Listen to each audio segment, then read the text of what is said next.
င်္ဂလာပါနော်မနေ့ပြန်အမေရိကန်စံတော်ချိန်မနေ့10နိုင်ခွဲမှာကျွန်တော်တို့နော်စူပါဆန်ဒေးအနေနဲ့ကျွန်တော်တို့အာဆင်နယ်နဲ့မန်ယူတွေ့ဆုံမှုရှိတယ်နော်မန်ယူကတော့အမေရိကန်ကြီးအာဆင်နယ်ကွင်းမှာတွားခံရမှာဆိုတော့ကမလွယ်ကူလာတဲ့အနေထားပေါ့မန်ယူအတွက်ကပြောမယ်ဆိုရင်တစ်ဖက်မှာအာဆင်နယ်ကိုကြည့်မယ်ဆိုရင်အာဆင်နယ်တို့ကတော့သူတို့ရဲ့ယုံကြည်မှုတွေနော် confidence တွေစောင်းရဲမြင့်နေတဲ့အချိန်မှာတော့ so high နေတဲ့အချိန်မှာမန်ယူကဒါတွားခံရမှာတွေ့ရမှာဆိုတော့ကာရီအနေနဲ့နော်ဒါမန်ယူကိုကင်တွေတာနော်ဒါယာယီနီးပြအနေနဲ့ကင်တွေတာဒါမက်ဆီဒီနဲ့ပွဲမှာလည်းအရကောင်းတဲ့ရလက်နဲ့ဆွဲဆောင်ထားတယ်နော်ဒါအလုံးကိုကောင်းတဲ့မိုက်စားကစားကွက်တွေနဲ့နော်လဲနှစ်3တွေ့ဆိုတဲ့ကစားကွက်ကိုတည်ပြီးတော့နော်မက်ဆီဒီကိုလှုပ်ချင်တယ်လို့လှုပ်သွားတဲ့အကွက်တွေနဲ့ဆိုတော့ကဒါဒီအနေထားကိုဒါအာတီတာနဲ့ကြည့်မယ်ဆိုရင်တစ်ချက်စိုးရင်စရာပေါ့နော်တစ်ဖက်မှာအာဆင်နယ်ကိုကြည့်ပြန်တော့လဲဒါအာဆင်နယ်ကတော့နော်ချန်ပီယံလိဂ်မှာလည်းရှုံးပွဲမရှိဘဲနဲ့နော်ရလက်ကောင်းနေတဲ့ဒါဇီယာထိတ်မှာချန်ပီယံလိဂ်မှာလည်းဥဆောင်နေတယ်ဆိုတော့ကအခုကချန်ပီယံလိဂ်ဖလားရဖို့အတွက်ပါတော့ရေပန်းစားနေတဲ့အထဲမှာအာအီတို့ကထိတ်ဆုံးကပါတယ်ဆိုတော့အခုပရီးမီးယားလိဂ်မှာလည်းအခုဒါဇီယာထိတ်မှာဒါမန်စီးတီးတို့ဒါအက်စတွန်ဗီလာတို့ကအမတ်ဖြတ်ပြီးမှနော်ဒါဒီနေ့မန်စီးတီးကဒါနိုင်သွားတဲ့အတွက်ပေါ့နော်မန်စီးတီးကဒါဝို့အတင်းကို2စီးနဲ့နိုင်သွားတဲ့အတွက်လိမ့်မက်ကွာထားတဲ့အနေထားမှာဥဆောင်ထားစေဖြစ်ပေမဲ့နော်တကယ်လို့များမနေ့ဖြန်မှာအာဆင်နယ်ကနိုင်သွားခဲ့မယ်ဆိုရင်ဆက်လက်ပြီးတော့9မှတ်ကွာဟသွားမှာဖြစ်ပါတယ်ဆိုတော့ကဒါအာဆင်နယ်တို့လည်းဒါမန်ယူနဲ့တွေ့ရင်ဒါမဖြစ်မနေအနိုင်လိုအပ်တဲ့အနေထားကဲတစ်ဖက်ကမန်ယူကိုကြည့်မယ်ဆိုရင်နော်ဒါလီဗာပူးကလည်းရှုံးနေတယ်လီဗာပူးကလည်းဒါမထမက်ပဲနဲ့ဒါဘုံမောက်ကိုတော့အဝေးကွင်းမှာ3-2ဆိုတဲ့ရလက်နဲ့ရှုံးနေတဲ့အတွက်မန်ယူအတွက်လည်းအနိုင်3မှတ်ရန်လိုအပ်တဲ့အချိန်ဆိုတော့ကဒီနေ့တင်းရဲ့ပြိုင်ဆိုင်မှုကမနေ့ပြန်မှာတော်တော်လေးကိုကြီးမားမယ်ဆိုတော့ကျွန်တော်တို့တစ်ချက်စိုးရင်စရာရှိတာကတော့ဒါအာဆင်နယ်တို့ကြအင်ကွင်းဖြစ်တဲ့အတူကနော်ဒါ break တက်တွေကလည်းနော်ကွင်းလုံးပြစ်လာအားပေးမှာပါဆိုတော့သူတို့ကချန်ပီယံဖြစ်ရဲ့အတွက်ကိုအစွမ်းကုန်ဒါ break တက်ကလည်းပတ်မှုနေပေးပါမှာဆိုတော့အဲ့မှာကျွန်တော်စိုးရင်လည်းပြောတဲ့အချက်ကဒိုင်လူကြီးတခါတလေမှဒါဒီလိုမျိုးဘွေးကြီးဘွေးကောင်းတွေမှာဒိုင်လူကြီးရဲ့ဆုံးဖြတ်ချက်တွေကအမားဖြစ်သွားရင်လို့ရှိရင်ဒါ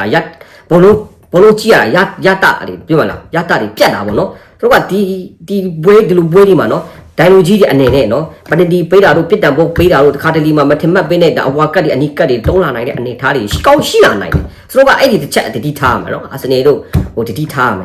မယ်တခါသူအိမ်ကွင်းဖြစ်တဲ့တို့ကဒါဒိုင်လူကြီးရတယ်တခါတလေတိတ်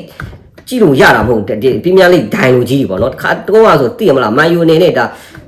ဂါနာချိုကားနဲ့လာပပတိုင်းမဲ့တိုက်စစ်နဲ့တွင်းနဲ့လုံးကိုဒီမှာတခါလေးချစ်ချင်းဒါ VAR ကြည့်ပြီးမှဒါပေကူးနဲ့ချမှတ်ခဲ့တာလေဒီဟာတွေကြည့်ရင်တော့နော်ဒါမန်ယူတွက်တော့ဒါအမိတ်ကွင်းကြီးမှာရင်ဆိုင်ရတာလည်းမလွယ်ဘူးဆိုတော့ကဒီနေ့တင်းရဲ့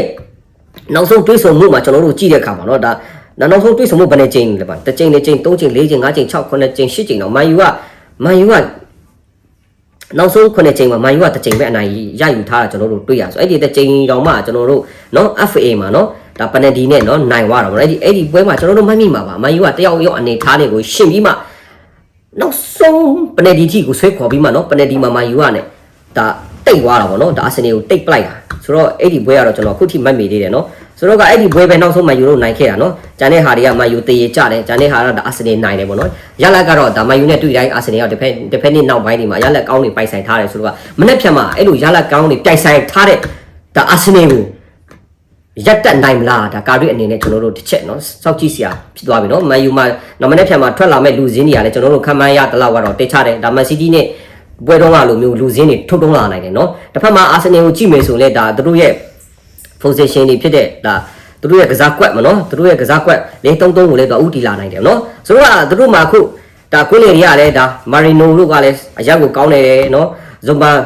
ဇွန်ဘီနီတို့ဒါဇွန်ဘီနီဒီတို့ဒါအီဇေးတို့ကလည်းဒါပါမယ်နော်တစ်ဖက်မှာကော့ဆာတို့ပါမယ်နော်ဒါဆာကာတို့နော်ဒါခမန်လို့တော့ရတယ်သူတို့ရဲ့လူစင်းတွေရတယ်နော်ဒါတော့ right ပဲထွက်လာမလားကွင်းလေမှာနော်ချင်ပါတို့လည်းပါလာမယ်နော်ကွင်းလေကဒီအလေဘူဟိုကတော့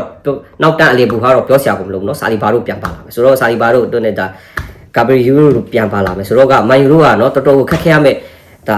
ပွဲတပွဲပါနော်ဒါအမေရိကွင်းကြီးမှာရင်ဆိုင်ရတာမလွယ်ပါဘူးဒါမန်ယူတို့ကနော်ဆိုတော့ကသူတို့မှာကခုကဒါတော်တော်များများနော် injury ဝင်ထားတဲ့ကစားသမားတွေအကုန်လုံးနှိပါအာဆင်နယ်ကိုပြန်လာနေပြီနော်ပြန်ပါလာနေပြီဆိုတော့ကဒါမာတင်နယ်လီတို့ဒါပါမယ်နော်ဒါကျွန်တော်ထင်တော့မနေ့ဖြန်တော့ဒါထင်တယ်ကျွန်တော်ကွင်းလင်မှာဘိုးချုပ်ဖြစ်တဲ့တို့အာဆင်နယ်ရဲ့ကွင်းလင်ဘိုးချုပ်ဖြစ်တဲ့အိုဒီကတော့ပါလာမယ်ကျွန်တော်သိချတယ်ဂိုင်ဟာဘက်ကတော့ထုံးစံတိုင်းတို့ကအရာနေနဲ့ပဲပါလာမယ်ဂိုင်ဟာဘက်ကလည်း injury ဖြစ်ပြီးပြန်လာတာမကြသေးဘူးဆိုတော့ကနော်ဆိုတော့ကကျွန်တော်တို့ဒါအာဆင်နယ်ကိုတတိထားမှာလေတော်တော်တတိထားမဲ့ကွက်တွေကတို့မှာကဂိုးတွင်းမဲ့လူကတတင်းလုံးနီးပါဂိုးတက်တွင်းနေတာဟုတ်ဆိုတော့ကအဲ့ဒီအချက်ကမန်ယူအတွက်နော် အလုံးလုံးကိုဒီတိထားရမယ်အချက်ပါနော်တို့မှာဂိုးတွင်းမှာကနောက်တန်းကခေါင်းတိုက်တွင်းတာတို့ကွင်းလေရကောင်တွေကလည်းအကုန်လုံးဂိုးတွင်းနေရတို့ဆိုတော့ကမန်ယူတို့အဲ့ဒီချက်ကဒီတိထားဆရာပါဆိုတော့ကတကယ်လို့များအာတီတာအနေနဲ့သူဘောလုံးကိုချုပ်ကင်မယ် position တာနဲ့ကစားမယ်ဆိုရင်တော့ဒါသူတို့အတွက်ကတစ်ချက်အဲ့ဒီတစ်ချက်လည်းစိုးရင်ဆရာပဲဘာဖြစ်လို့မောင်အခုမန်ယူရဲ့ကစားကွက်ကဒါအတကင်ကောင်တာဖောက်ပြီးကစားတဲ့ကွက်တွေဆိုတော့เนาะသူတို့ကမနေ့ဒါမန်စီးတီးနဲ့ကစားတဲ့ပွဲမှာဆိုကျွန်တော်တစ်ချက်ကြည့်အောင်ပထမရတဲ့လုံးဆိုတာဒါမန်စီးတီး side pick ကလည်းဘောလုံးကန်နေတဲ့လုံးကိုဒါမိုက်ခွဲကနေခေါင်းတိုက်ရှင်းထုတ်လိုက်တဲ့လုံးကเนาะဒါအမမိုစီရောက်သွားတာအမမိုရတစ်ချက်ခောက်ပြီးမှဖာနန်ဒတ်ကိုပေးရတာဖာနန်ဒတ်ကလည်းတစ်ချက် direct ကိုဒါကိုယ်လေထိဒါဂိုးရီယာထိကိုဆွဲလာပြီးမှเนาะအမဘိုတစ်ချက်လမ်းပေးလိုက်တဲ့ခါမှာဒါအမဘိုကလာလာပပနဲ့အဆုံးတက်လက်ပါတဲ့တက်တက်တဲ့ဂိုးကိုတွင်းယူပေးခဲ့တာပဲဖြစ်ပါတော့အဲ့ဒီဂိုးကြောင့်မန်ယူတို့ကဒါနိုင်ပွဲအတွက်ပူပြီးတိတ်ချသွားတာပေါ့ဆိုနိုင်ပွဲတဲ့တိတ်ချသွားတယ်ဆိုတော့ confident တွေ level so high သွားတာပေါ့နော်ဆိုတော့ကအဲ့လိုအနေထားတွေကိုဒါအာဆင်နယ်တို့တတိထားမယ်ကဲလို့ side beat တွေရမယ်တကောင်တာဒီ pit and ball တွေရမယ်တစ်ဖက်မှာဒါ corner တွေရမယ်ဆိုတော့အကုန်လုံးဆင်းလို့တော့မဖြစ်ဘူးဒါအကုန်လုံး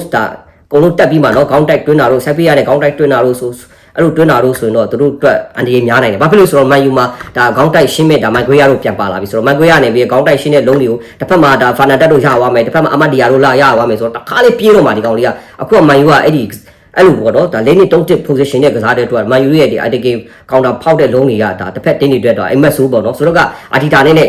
ဒီကစားကွက်တွေရင်ဆိုင်မှုကစားကွက်တွေဒီကစားကွက်တွေကိုဘယ်လိုတုတ်ပြန်သွားမလဲဆိုတာတော့မနေ့ပြန်မှာကျွန်တော်တို့စောင့်မျှော်ကြအောင်ပါနော်ဝေးပြီးရလက်ကတော့ကျွန်တော်ဘော်ဒါရီတို့ဘယ်လိုတုံးတက်မိလဲကျွန်တော်ကတော့လောလောဆယ်ကတော့เนาะဒီဘွေးရဲ့တုံးတက်မိတာရလက်ကတော့ဒါအနည်းဆုံးတော့ဒါတရေဖြစ်မယ်ပေါ့နော်ဆိုတော့ကဒါအင်ကွင်း